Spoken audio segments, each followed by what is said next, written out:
Estamos viviendo los momentos más dramáticos de la historia.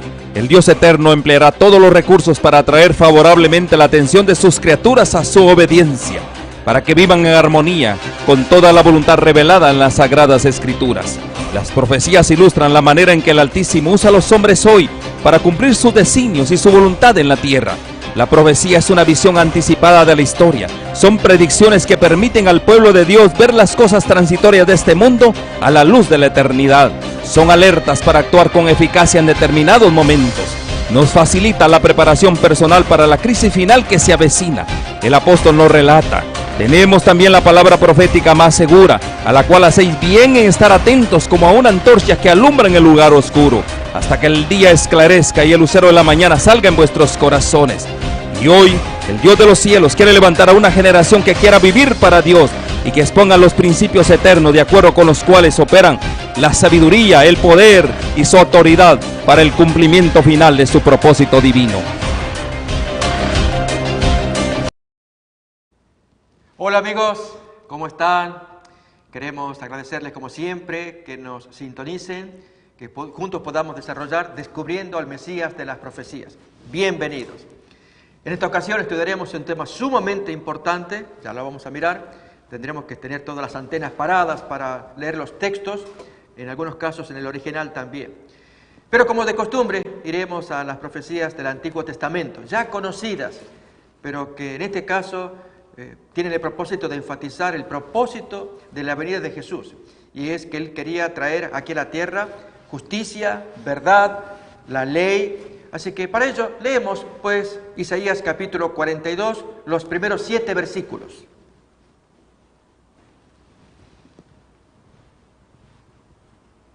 He aquí mi siervo, yo lo sostendré, mi escogido, en quien tiene mi alma contentamiento.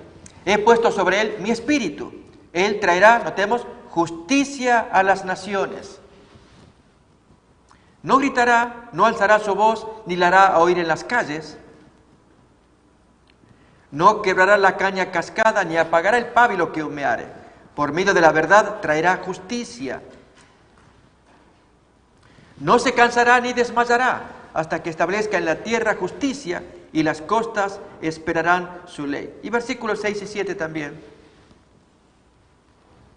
Yo Jehová te he llamado en justicia, y te sostendré por la mano. Te guardaré y te pondré por pacto al pueblo, por luz de las naciones. ¿Con qué propósito? Para que abras los ojos de los ciegos, para que saques de la cárcel a los presos y de casa de prisión a los que moran en tinieblas.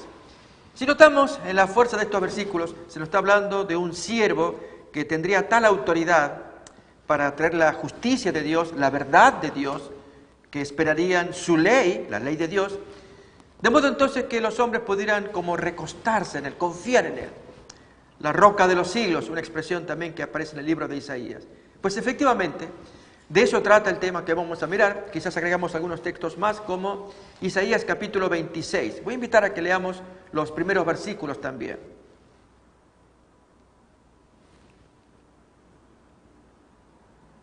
En aquel día cantarán este cántico en tierra de Judá. Fuerte ciudad tenemos, salvación puso Dios por muros y antemuro. Abrid las puertas y entrará la gente justa, guardadora de verdades. Tú guardarás en completa paz aquel cuyo pensamiento en ti persevera, porque en ti ha confiado, a ti se ha entregado, descansa en ti. Todo esto lo miraremos en el estudio de la parábola que miramos a continuación. Aún más, siguiente versículo. Confiad en Jehová perpetuamente, porque en Jehová el Señor está la fortaleza de los siglos. Oh, qué texto tan importante que va a salir a luz en un momento más, cuando miremos que si Jesús es la roca de los siglos, sobre la cual es edificada la iglesia. Bien, vamos a ver también Jeremías capítulo 33, versículo 3. Clama a mí y yo te responderé y te enseñaré cosas grandes y ocultas que tú no conoces. Y asimismo también, un texto más, en Mateo capítulo 13, versículos 34 y 35, Leemos. Todo esto habló Jesús por parábolas a la gente y sin parábolas no les hablaba, para que se cumpliese lo dicho por el profeta cuando decía: abriré en parábolas mi boca, declararé cosas escondidas desde la fundación del mundo.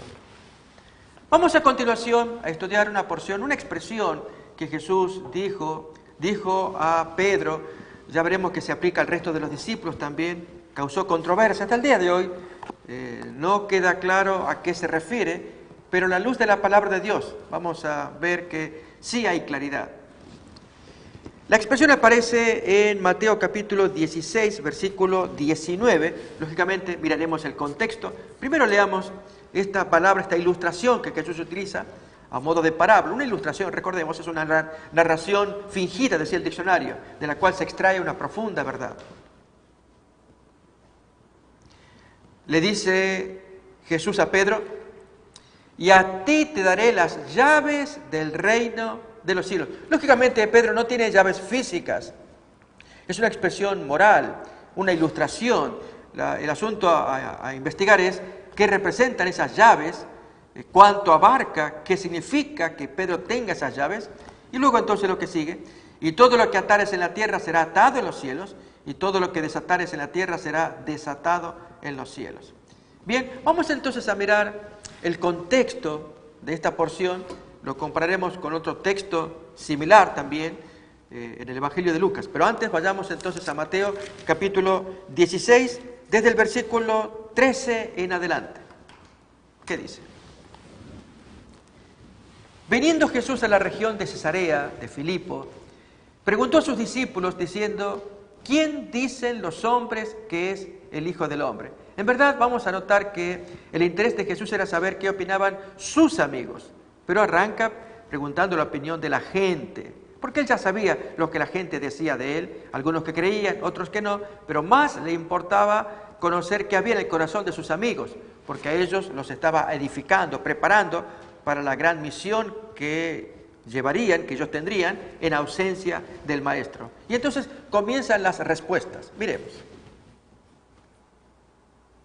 Ellos dijeron: unos creen que eres Juan el Bautista, otros que eres Elías, u otros Jeremías, o alguno de los grandes profetas. Y entonces Jesús pregunta lo que tanto él anhelaba saber: ¿y vosotros quién decís que soy yo? Si la gente tiene diversas opiniones acerca de mí.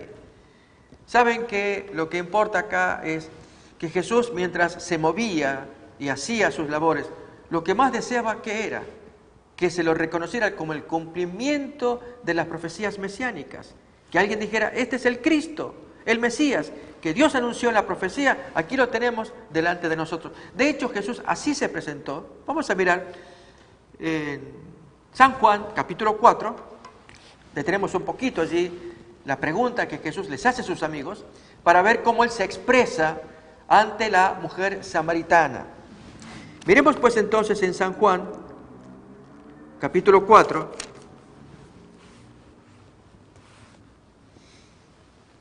desde el versículo 23, el maestro va exponiendo, la mujer samaritana no entiende mucho, su mente no estaba acostumbrada a este lenguaje espiritual, también profundo de Jesús. Miremos cómo va el relato. Mas la hora viene, y ahora es, cuando los verdaderos adoradores adorarán al Padre en espíritu y en verdad, porque también el Padre tales adoradores busca que le adoren. Dios es espíritu, y los que lo adoran en espíritu y en verdad es necesario que adoren. A lo que la mujer responde: sé que ha de venir el Mesías, llamado el Cristo. Cuando Él venga, nos declarará todas las cosas. Y ahora sí, la respuesta de Jesús. Jesús le dice: yo soy el que habla contigo. Y del impacto a la mujer, miremos, ella deja el cántaro por el cual había venido a sacar agua. En esto vinieron sus discípulos y se maravillaron de que hablaba con una mujer. Y sin embargo nadie decía: ¿qué le preguntas o qué hablas con ella? Había mucho respeto al maestro. Pero miremos ahora la reacción de la mujer. Entonces la mujer dejó su cántaro y fue a la ciudad y dijo a los hombres, venid a ver, no un judío, a ver cómo dice el texto, venid a ver a un hombre que me ha dicho todo cuanto he hecho. ¿No será este el Cristo? Bien, este es el impacto de una mujer que recibe la revelación de Jesús, quien le dijo, yo soy el Cristo. Por lo tanto, aquella gente que se rodeaba con Jesús, que le hablaba, y llegaban a descubrir que era el Cristo, el Señor se gozaba, Él deseaba que la gente lo descubriera como tal, lo reconociera. Para eso vino a la tierra. Miremos otro ejemplo, voy a invitarles.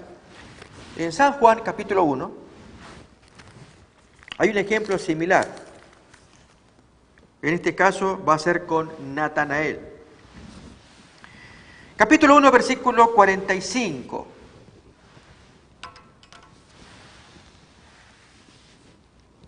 Felipe halló a Natanael y le dijo, hemos hallado a aquel de quien escribió Moisés en la ley, así como los profetas, a Jesús, el hijo de José, de Nazaret. Notemos, extrañamente, Felipe no dice hemos hallado al Mesías, sino aquel de quien Moisés había escrito, como dice en el capítulo 18, el gran profeta que debía venir. Podemos leerlo quizás, capítulo 18, versículo 15, 19 también, cómo Moisés se expresa de la aparición de este gran, estamos hablando del Antiguo Testamento, y nos vamos a referir al libro de Deuteronomio. Vamos a ver allí el texto, cómo Moisés se expresa, capítulo 18, versículo 15. Notemos. Profeta de en medio de ti, de tus hermanos, como yo, te levantará Jehová tu Dios. A él oiréis. Noten, es ahora Moisés el que habla, al decir como yo. Pero ahora Dios va a hablar en el versículo 19. El versículo anterior, 18. Profeta les levantaré de en medio de sus hermanos como tú, le dice Dios a Moisés. Y pondré mis palabras en su boca, y él les hablará todo lo que yo le mandare. Notamos allí entonces, este es el gran profeta que debía venir. Y entonces, ahora en el texto que estamos leyendo, que habíamos leído hace un momento, también lo mismo. Que Felipe le dice a Natanael, hemos hallado a aquel de quien Moisés, Deuteronomio 18, versículo 15, versículo 18, había escrito, del profeta que tenía que aparecer, a Jesús, el de Nazaret. Bien, sigamos viendo cómo continúa la historia. Ahora con Natanael. Siguiente versículo, 46. Natanael le dice a Felipe, ¿de Nazaret puede salir algo bueno? Felipe dice, tú ven y ve. Cuando Jesús vio a Natanael que se le acercaba, dijo de él, he aquí un verdadero israelita en quien no hay engaño. Natanael le pregunta, ¿de dónde me conoces? Responde Jesús, antes que Felipe te llamara, cuando estabas debajo de la higuera. ¿Qué estaba haciendo debajo de la higuera? Estaba orando. Felipe oraba allí. Yo te vi. Y miren la confesión que hace Natanael impactado, porque nadie sabía dónde él estaba, y cuanto menos esta persona desconocida para él, que era Jesús, el hijo de José de Nazaret. Bien, miremos lo que sigue. Respondió Natanael, Rabí, tú eres el Hijo de Dios, tú eres el Rey de Israel. Palabras muy agradables en los oídos del Maestro, que este Señor lo reconociera. Y entonces Jesús dice, porque te vi debajo de la higuera, ¿tú crees? Cosas mayores que estas tú vas a ver. ¿Notamos? Bien, nuevamente vamos al diálogo de Mateo capítulo 16, cuando Jesús les pregunta a sus amigos, ¿qué dice la gente de mí? Bueno, unos opinan que tú eres o Elías, o Jeremías, o algún gran profeta. Ok, eso dice la gente. ¿Y ustedes qué dicen de mí? Miremos pues entonces, en este caso, la respuesta del discípulo Pedro. Mateo capítulo 16, versículo 16 también. Respondiendo Simón Pedro dice, tú eres el Cristo, el Hijo del Dios viviente. Bellísimas palabras, reconocerlo como el Cristo, que Jesús era el cumplimiento de la profecía mesiánica de Isaías capítulo 61, ¿nos acordamos? El Espíritu de Jehová está sobre mí, me ha ungido para enviar a predicar buenas nuevas a los pobres, a dar libertad a los cautivos. Aquí tenemos. Me ha enviado a predicar buenas nuevas a los abatidos, a vendar a los quebrantados de corazón, a publicar libertad a los cautivos, a los presos, apertura de la cárcel. Esta era la misión que el Cristo tenía que hacer. Y Pedro reconoce, tú eres el Cristo, el que decía la profecía, tú eres. Y allí, ¿qué hace Jesús?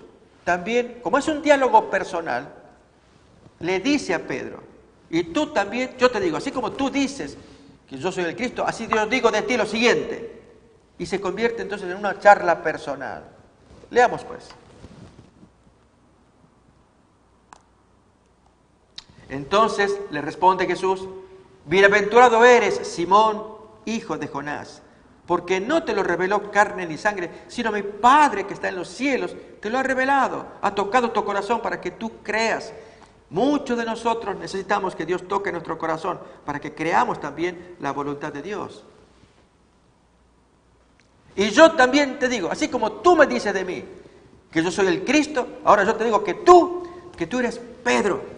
Y sobre esta roca edificaré mi iglesia, y las puertas del Hades no prevalecerán contra ella. Y aquí, amigos, nos detendremos para comentar algunos asuntos. Este versículo ha causado controversia a lo largo de los siglos. Y es a qué se refiere la roca, y ya en un momento más vamos a mirar en el griego también. Pero leamos otra vez el versículo para que les prestemos atención. Porque luego vendrán las llaves, que es el tema que nos interesa, la ilustración, la parábola de las llaves.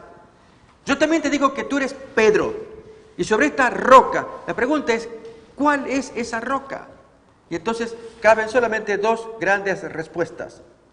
O la roca es Pedro, o la roca es la confesión que hizo Pedro. Son dos cosas distintas. La confesión que hizo Pedro, ¿cuál era? A ver, veamos el versículo anterior. Leamos esa confesión.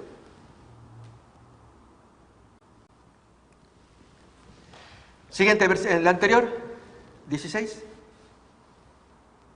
Responde Simón Pedro y dice, esta es la confesión. Tú eres el Cristo, el Hijo del Dios viviente. Pedro lanza esta afirmación. ¿Nos acordamos de la afirmación de Natanael? Vamos pues otra vez a leerla. Allí cuando Natanael le dice, Jesús cuando le dice, antes que Felipe te encuentre, yo ya te vi, debajo de la higuera. Esta es la confesión de Natanael. Rabí, tú eres el Hijo de Dios, tú eres el Rey de Israel. Decir semejante afirmación. Este es el punto. Y Jesús ahora toma la afirmación y sobre ella construye. ¿O sobre Pedro? Ese es el gran tema de discusión a lo largo de los siglos. Pues muchos han creído que Pedro es la roca sobre la cual Jesús construye la iglesia. Y amigos, vamos a ver que no es así y los varios argumentos que se irán presentando.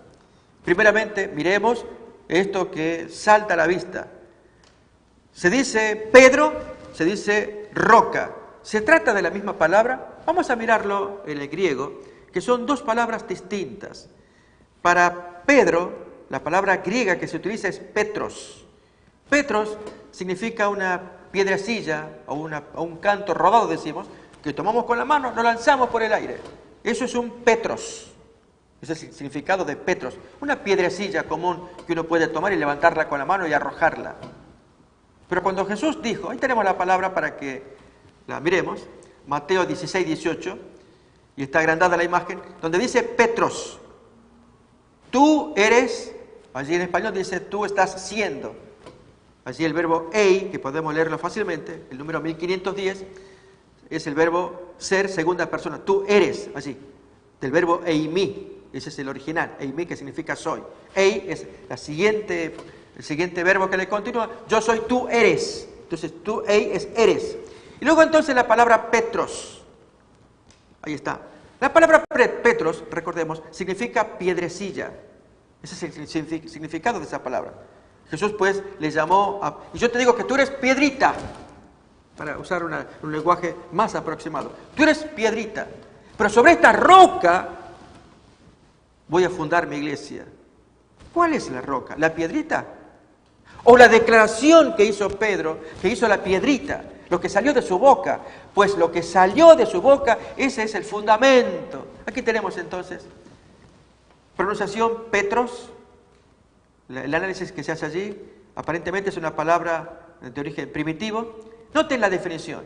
Es un pedazo de roca más grande, como nombre es el apóstol Pedro. Más grande se lo va a ver en el número 3037, que ya vamos a mirar esa palabra también. Por lo pronto estamos mirando Petros. Ahora, roca. Roca es distinto. No es Petros, es Petra. Y esa palabra Petra se utiliza para hablar de roca, de una peña. Al decir entonces que Jesús, o que lo que Jesús dice, esta es la roca, ¿qué es esa roca? Eso es lo que... Vamos a ver otra vez allí en el texto en griego. Ahí tenemos la palabra Petra. Fíjense la traducción, masa rocosa. No es el canto rodato o la piedrita, es una masa rocosa. Ese es el significado de la palabra Petra. Por lo tanto, Petros y Petra no es la misma palabra. Dicho más bien en un lenguaje moderno, la piedrita de sus labios sacó una Petra, una rocaza diríamos, una masa rocosa. ¿Cuál es esa masa rocosa? Fue la declaración que él hizo: tú eres el Cristo, el Hijo del Dios viviente. Notemos acá el pequeño análisis que hace Strong de la palabra. Pronunciación Petra, femenino de la misma palabra que 4074, allí entonces que es Petros. La definición es una masa de roca, literalmente o figuradamente, ya sea en forma figurada o literal, es una roca grande. Las definiciones en las Biblias es peña, roca, aún piedra también, pero entiéndase una piedra grande, no una piedrecilla que se levanta con la mano. Así que este es un detalle muy importante. Vamos a mirar ejemplos de cómo el Señor quiere que se mire a Jesús como roca, la roca de los siglos. Vamos a ver allí nomás, en la misma carta de Pedro, voy a invitar a que me acompañe.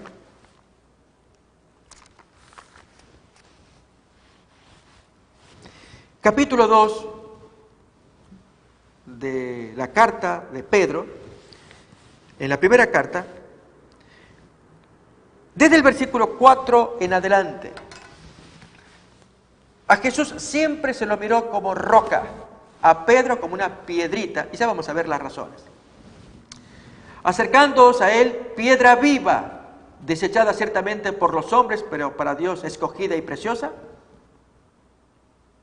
Vosotros también, como piedras vivas, sed edificados como casa espiritual y sacerdocio santo, para ofrecer sacrificios espirituales aceptables a Dios por medio de Jesucristo. Por lo cual también contiene la Escritura: he aquí pongo en Sión la principal piedra del ángulo, escogida, preciosa, y el que creyere en él no será avergonzado.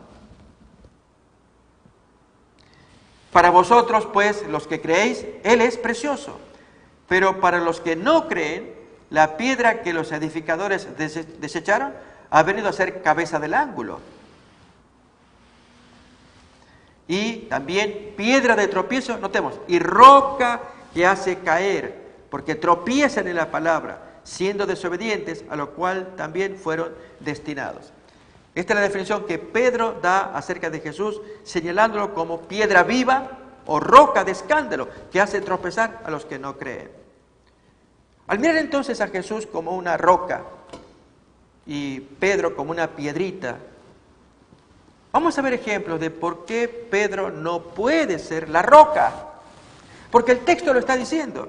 Vamos otra vez a Mateo capítulo 16. Estábamos leyendo el versículo 18. Repasamos otra vez. Donde se nos dice que el infierno no prevaleció o no prevalecería. Leemos otra vez. Y yo también te digo que tú eres Petros. Y sobre esta Petra edificaré mi iglesia. Las puertas del infierno o del Hades no prevalecerán contra ella. Preguntamos, amigos, ¿las puertas del infierno vencieron sobre Pedro? Sí. Por lo menos notemos 3 circunstancias. Una, cuando Pedro negó al maestro el momento de la pasión, y cantó el gallo. Allí el infierno prevaleció, le ganó, lo aplastó.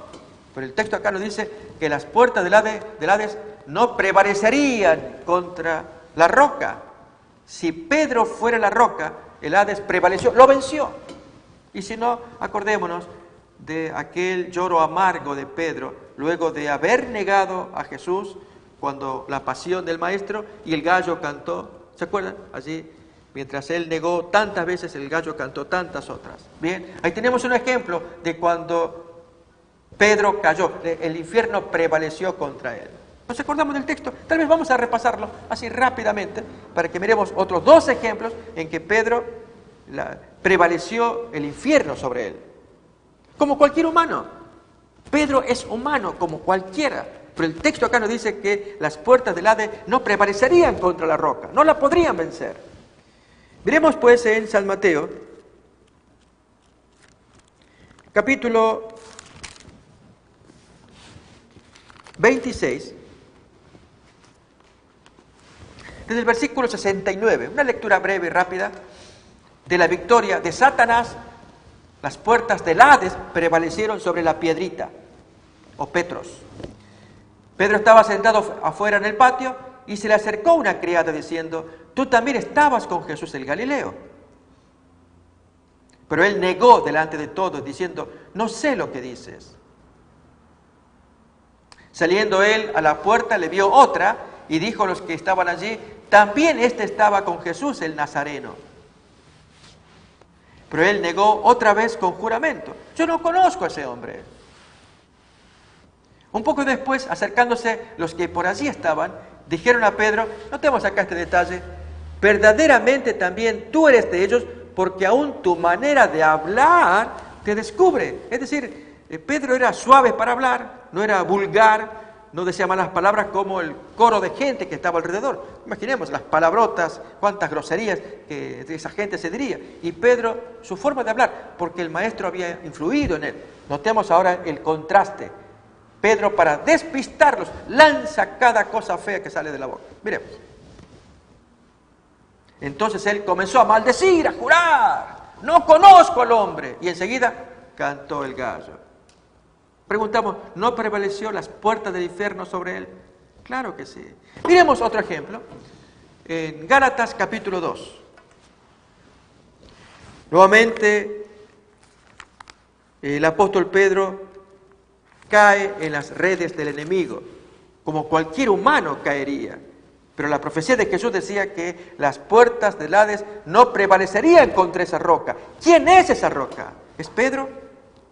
Bien, vamos a ver que no, porque el Hades prevaleció otra vez sobre Pedro en la lectura que tenemos a continuación, Gálatas capítulo 2, versículo 11 en adelante. Pablo y Bernabé eran los pastores allí en la iglesia de Antioquía, de Siria, y venía de visita Pedro. Leemos. Pero cuando Pedro vino a Antioquía, yo le resistí cara a cara porque era de condenar. Pues antes que viniesen algunos de parte de Jacobo, recordemos, este Jacobo es el hermanastro mayor de Jesús, que en ese tiempo era el dirigente de la iglesia. Antes que viniesen algunos de parte de Jacobo, él, Pedro, comía con los gentiles. Pero después que vinieron, él se retraía y se apartaba, como avergonzado, porque tenía miedo de los de la circuncisión. Y con ello dejaba un doble mensaje. Los pobres gentiles, al ver a su líder, nada menos que el apóstol Pedro, que estuvo con el maestro, ese comportamiento extraño, que mientras no vinieran los judíos de pura cepa allá de Jerusalén, enviados por Jacobo, aunque cristianos traían todavía sus costumbres enraizadas judías, y no tenían contacto con los gentiles. Así que Pedro, mientras no estuviera esa gente, se movía, él entraba, salía, conversaba, se reía, comía con ellos. Pero luego que vino esta gente, Pedro y los gentiles quedaron pensando: ¿que tenemos alguna falla? ¿Hay algo que falta en nosotros, por lo cual Pedro nos trata distintos ahora? Miremos lo que sigue. Y en su simulación participaban también los otros judíos, de manera que aún Bernabé, el colega de Pablo, fue también arrastrado por la hipocresía de ellos. Notemos expresiones muy duras que el apóstol Pablo señala para la conducta de Pedro. Y ahora entonces, tomando el micrófono, diríamos, les habla a todos en palabras duras. Miremos a Pablo a continuación. Pero cuando vi que no andaban rectamente conforme a la verdad del Evangelio, dije a Pedro delante de todos: si tú, Pedro, siendo judío, vives como los gentiles y no como judíos, yo te felicito, te haces muy bien. ¿Por qué obligas ahora a los gentiles a hacerse judíos, a judaizar? Los confundes. Versículo 15. Nosotros, judíos de nacimiento, tú y yo, y no pecadores de entre los gentiles, tú y yo también. Pero sin embargo, sabemos que el hombre no es justificado por las obras de la ley, sino por la fe de Jesucristo. Nosotros también hemos creído en Jesús para ser justificados por la fe de Cristo y no por las obras de la ley, por cuanto por las obras de la ley nadie será justificado. Un solemne mensaje que el apóstol Pablo está dando a toda la concurrencia, pero dirigido a Pedro por su extraña conducta de discriminación, de acepción de personas que está haciendo. Él sí está cómodo con sus amigos judíos e incómodo con estos recién convertidos gentiles, de la gentilidad hechos cristianos. Y esta gente, lógicamente, se confunde. Preguntamos, ¿no prevaleció las puertas del Hades otra vez sobre Pedro? Claro que sí. Y tercer ejemplo, el mismo hecho de la muerte. Jesús le había profetizado. Miremos en San Juan, capítulo 21, en el diálogo que Jesús mantuvo con Pedro. Dice en los versículos 18 y 19 del capítulo 21. De cierto te digo que cuando eras más joven, tú, hablándole a Pedro, te ceñías e ibas a donde querías. Mas cuando ya seas viejo, extenderás tus manos y te ceñirá otro y te llevará a donde tú no quieres. Esto dijo, dando a entender con qué muerte había de glorificar a Dios. Y dicho esto, añadió, sígueme. Amigos, vemos en estos tres ejemplos que la puerta del Hades prevaleció sobre Pedro, lo venció. En las dos ocasiones cuando estaba con vida, y en la tercera muerto, cuando él murió. Allí la muerte lo venció hasta que él espere la resurrección. Pero entonces, ¿quién es esta roca sobre la cual no prevalece las puertas del infierno? Satanás no tiene poder. Es Cristo mismo. Miremos cómo Jesús en Hebreos 2:14, aquello que era la gran derrota de Jesús, la victoria de Satanás, fue exactamente lo contrario, como nos lo cuenta Hebreos capítulo 2, versículo 14. Así que, por cuanto los hijos participaron de carne y sangre, él también participó de lo mismo, para destruir por medio de la muerte al que tenía el imperio de la muerte, esto es, al diablo. Notamos ahí que el texto nos dice que por medio de la muerte, muriendo en la cruz, destruía al que tenía el señorío sobre la muerte, esto es, a Satanás. Así que, aún si las puertas del Hades prevalecieron, dándole muerte, al resucitar, venció a la misma muerte también, al mismo Hades. Preguntamos, amigos, ¿va quedando más claro la importancia de leer correctamente el texto? Si entre Pedro y Jesús preguntó al grupo, ¿ustedes qué piensan de mí? Pedro, como de costumbre, se adelanta y él da la opinión. Yo digo que tú eres el Cristo, el Hijo del Dios viviente. Y Jesús, motivado, él está emocionado al escuchar que Pedro dice eso. Él le dice, bienaventurado eres Simón, no te lo reveló nadie, carne y sangre, sino mi Espíritu, el Espíritu Santo te lo dijo. Y yo también a ti te digo, Pedro, así como tú me dices a mí, yo te digo a ti, que tú eres piedrita o Petros, y sobre esta roca, que fue la declaración de Pedro, tú eres el Cristo. Efectivamente, en esta declaración se funda el cristianismo. El cristianismo es el conjunto de creencias ordenadas por el líder, quien se autoproclama el cumplimiento de la profecía mesiánica. Él es el hombre a quien Dios designó para que viniera a la tierra en nombre de Dios, para darnos las múltiples bendiciones a las que todos tenemos acceso. Siendo Él el cumplimiento, las puertas del infierno no prevalecerían contra Él, no lo dominarían, aunque estaba casi al borde. Pensemos en el Getsemaní, pensemos en esas horas de martirio que sufrió durante la pasión. Y sin embargo Jesús prevaleció. Todavía el texto da más. Vamos otra vez a Mateo capítulo 16. Leamos ahora el 19. Miremos pues Mateo 16, 19. Y ahora Jesús se dirige a Pedro con estas palabras. Y a ti te daré las llaves del reino de los cielos. Todo lo que atares en la tierra será atado en los cielos, y todo lo que desatares en la tierra será desatado en los cielos. Acordémonos, amigos, que el tema de nuestro estudio hoy es ¿qué es eso de las llaves del reino de los cielos? Es una ilustración que Jesús está tomando, ya que a Pedro no le dio llaves literales, sino una figura. Y toda ilustración, figura, parábola, es el motivo de nuestros exámenes aquí, en esta discusión que tenemos acerca del Cristo. ¿Qué representa, pues, las llaves? Por lo cual Pedro tiene el poder de atar, desatar. Todo lo que él ate aquí en la tierra se verifica en el cielo y se ata también allá. Todo lo que se desata en la tierra, allá en el cielo se desata también. ¿Qué significa, pues, semejante poder que se le ha dado a Pedro? En primer lugar, no fue solamente a Pedro, se les dio al resto del grupo la misma capacidad que ahora vamos a examinar. Miremoslo en Mateo capítulo 18 ahora.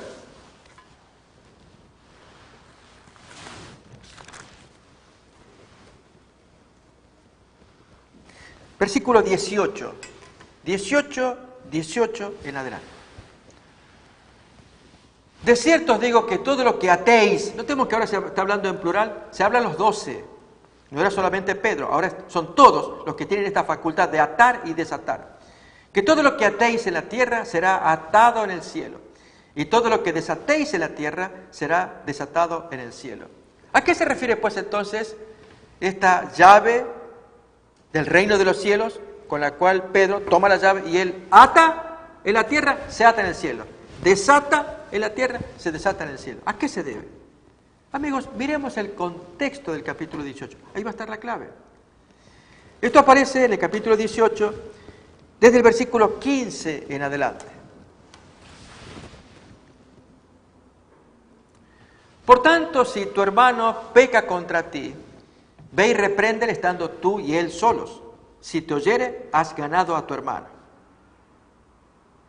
Pero si no te oyere, notemos los que llamamos pasos bíblicos, diferentes pasos que hay que hacer buscando la restauración de la buena relación. Pero si él no te oyere, toma aún contigo a uno o dos, para que en boca de 2 o 3 testigos conste toda palabra. Bien, si no los oyere a ellos, ahora dilo a la iglesia.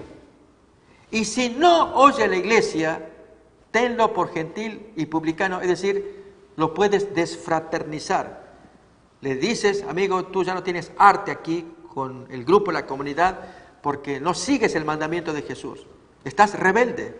Como consecuencia, que se cumple en el versículo 17, que se lo tenga por gentil y publicano, lo que llamaríamos hoy una expulsión o una desfraternización, quitarle su capacidad de membresía. Ahora se entiende el siguiente versículo, 18. De cierto os digo, que todo lo que atéis en la tierra será atado en el cielo, y lo que desatéis en la tierra será desatado en el cielo. ¿De qué trata, amigos? ¿Qué es esto de atar y desatar? El texto anterior, esto es que estábamos leyendo de Mateo 18, habíamos leído desde el versículo 15 en adelante, habla de un principio de reconciliación. Si te acuerdas que alguien tiene contra ti, vete y traten de arreglarlo. Si tú lo arreglaste, se arregló, ok, ya está solucionado. Ahora, si no se arregla, tú fuiste y le hablaste a tu hermano, y tú le dices algún pecado que te consta, mira, quiero decirte esto, tú, no te gastes, no quiero. Bueno, por favor te voy a pedir que me dejes que traiga un amigo, yo quiero decirte esto delante de un testigo. Haz lo que quieras.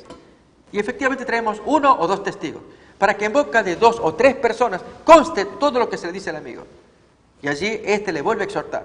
mira amigo, yo te vi positivamente que estabas entrando en un domicilio para robar. No, pero ¿qué estás diciendo? Y entonces están los testigos observando.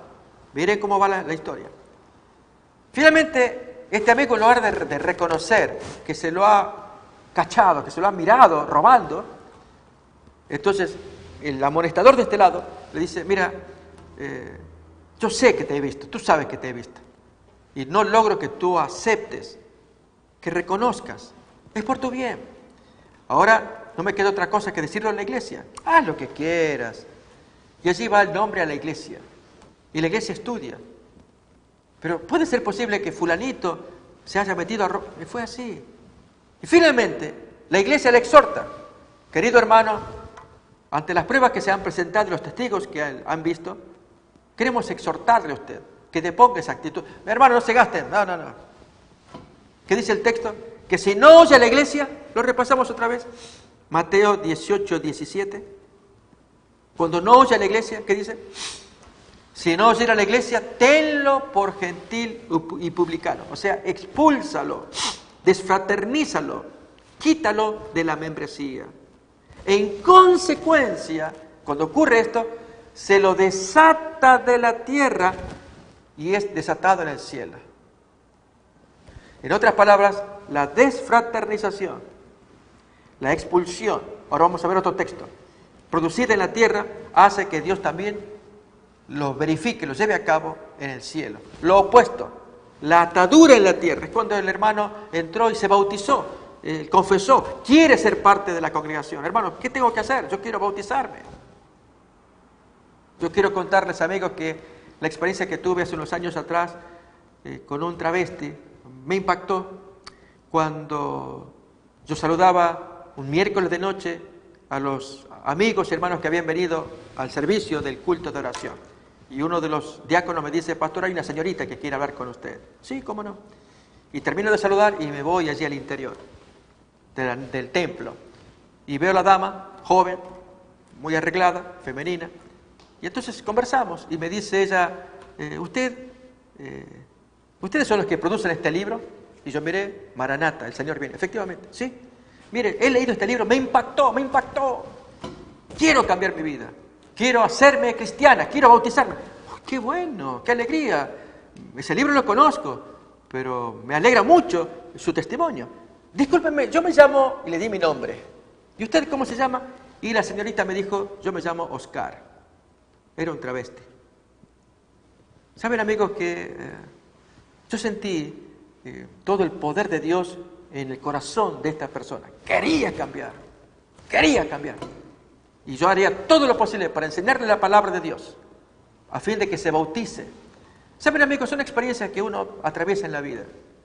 Bien, a esto se refiere el versículo cuando dice, cuando tú lo atas, cuando se ata a la fe, a la comunidad, al cristianismo, cuando quiere vivir ordenadamente, tanto que Oscar, o Kenny de Michelis, era su nombre artístico, me decía, pastor, si yo me bautizo, ¿puedo predicarle a mis amistades con quienes nos prostituimos allí en cierta parte de la Argentina? Sí, usted predique, claro que sí.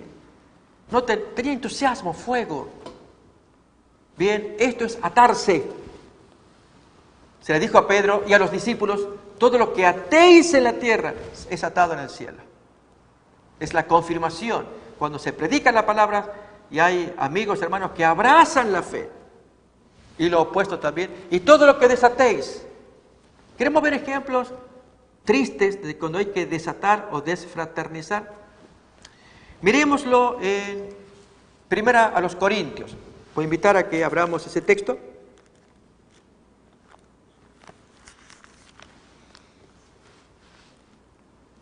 Capítulo 5, versículo 9 en adelante. Una historia triste que puede producirse entre los cristianos. Os he escrito por carta que no os juntéis con los fornicarios. No absolutamente con los fornicarios de este mundo, o con los avaros, o con los ladrones, o con los idólatras, pues en tal caso os sería necesario salir del mundo. No, yo no dije eso cuando habló él de que no se juntaran con fornicarios. A ver, ¿qué quiso decir? Más bien os escribí que no os juntéis con ninguno que llamándose hermano fuese fornicario, o avaro, o idólatra, o maldiciente, o borracho, o ladrón, con el tal ni aún comáis. Noten, esta era una medida extrema de rechazo, de repudio al mal comportamiento de aquel que llamándose hermano lleva una conducta anticristiana. ¿Cómo podemos convivir con él? ¿No más bien le amonestaríamos? Bueno, esto es desatar. Es cuando se le dice, hermano, tú no puedes. ¿Cómo? Yo te estoy llamando la atención. Deja allí a esa mujer. Tú tienes tu esposa. Deja. No, te digo que no. Entonces la iglesia tiene que proceder a la desfraternización, se usa esa expresión, a quitarle la comunión, la fraternidad, la membresía. Entonces esto es que se lo desata en la tierra. Pero queda más todavía. El texto que estamos examinando, nuevamente vamos a Mateo capítulo 16.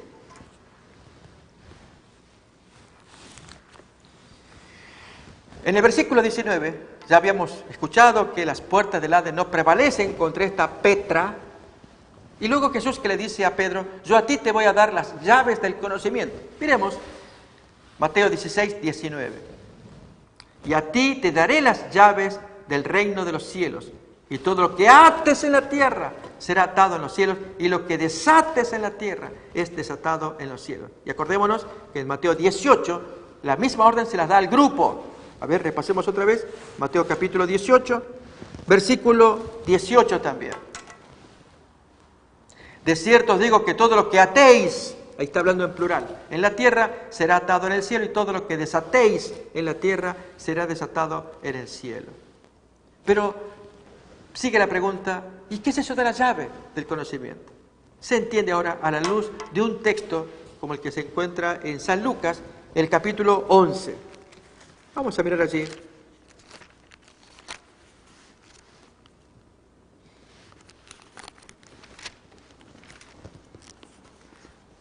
Versículo 52.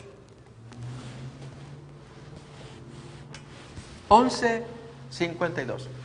Ay de vosotros, intérpretes de la ley, porque habéis quitado la llave de la ciencia. Vosotros mismos no entrasteis, y a los que entraban se lo impedisteis. La pregunta es, ¿qué es eso de la llave del reino de los cielos? Aquí se va a llamar la llave de la ciencia. Se entrega la llave para que abran la puerta y entren al reino de los cielos. ¿Quiénes? Cuando Jesús le dijo a Pedro y luego a los 12, cuando ustedes aten, sepan, quedó atado en el cielo. La labor de un predicador, en el caso de Pedro, en el caso de todos sus amigos, era que recibían la llave para abrir, ¿qué cosa? El camino de acceso al reino de los cielos, atándolos, o sea, comprometiéndolos, que hagan un pacto con el Señor, y entonces quedan atados, y son atados en el cielo también. Fíjense este hecho en el libro de Hechos de los Apóstoles, capítulo 2.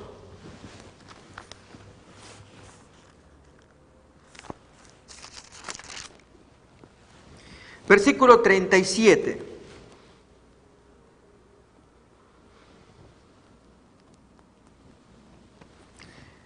En adelante leemos. Al oír esto se compungieron de corazón y dijeron a Pedro y a los otros apóstoles, varones hermanos, ¿qué haremos? ¿Qué sugieren ustedes que hagamos?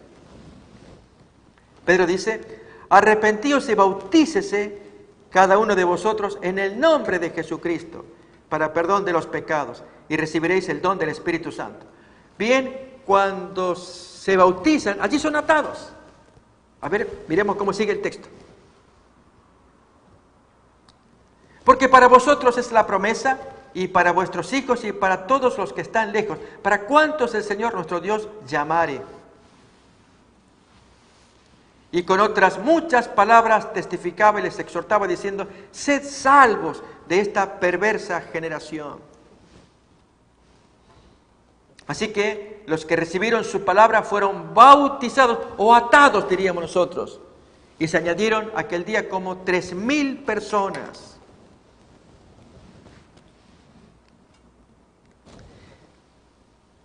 Y perseveraban en la doctrina de los apóstoles, en la comunión unos con otros, y en el partimiento del pan y en las oraciones. Miremos todavía un ejemplo más allí en Hechos capítulo 4, versículo 32. Todos están juntos, hay bautismos, están siendo atados y por lo tanto son atados en el cielo. Y la multitud de los que habían creído era de un corazón y un alma, y ninguno decía ser suyo propio nada de lo que poseía, sino que tenían todas las cosas en común. Y con gran poder los apóstoles daban testimonio de la resurrección del Señor Jesús, y abundante gracia era sobre todos ellos. Así que no había entre ellos ningún necesitado, porque todos los que poseían heredades o casas las vendían y traían el precio de lo vendido. Pero aquí que en el capítulo 5 ahora tenemos la primera desatadura. Fue desatado en la tierra, desatado en el cielo también. A ver, miramos el ejemplo allí. Pero cierto hombre llamado Ananías, con Zafira su mujer, vendió una heredad y sustrajo del precio, sabiéndolo también su mujer. Y trayendo solo una parte, la puso a los pies de los apóstoles, dándoles a entender que había vendido el total, en lugar de decirles que había vendido solo una parte. ¿Qué más tenemos ahora? Y dijo Pedro, Ananías, ¿por qué llenó Satanás tu corazón para que mintieses al Espíritu Santo y sustrajeses del precio de la heredad? Reteniéndola, ¿no se te quedaba a ti? ¿O aún vendida, no estaba en tu poder? ¿Por qué pusiste esto en tu corazón, que era hacer una mentira delante de Dios, de que Él aparentemente entregaba todo y solamente entregaba una parte? No has mentido a los hombres, sino que has mentido a Dios. Y aquí entonces tenemos el primer caso de alguien que es desatado en la tierra, consecuentemente desatado en el cielo. Al oír Ananías estas palabras, cayó y expiró, y vino un gran temor sobre todos los que lo oyeron. Así que, amigos, si a Pedro se le da las llaves del reino de los cielos para que lo que él ate, se ate en el cielo. Se le da el conocimiento, la llave de la ciencia. Notemos cómo lo va a decir Lucas capítulo 11, leíamos el versículo 52, en relación con los fariseos. ¡Ay de vosotros, intérpretes de la ley, porque habéis quitado la llave de la ciencia o conocimiento! Vosotros mismos no entráis, y a los que entran, ustedes se lo impiden.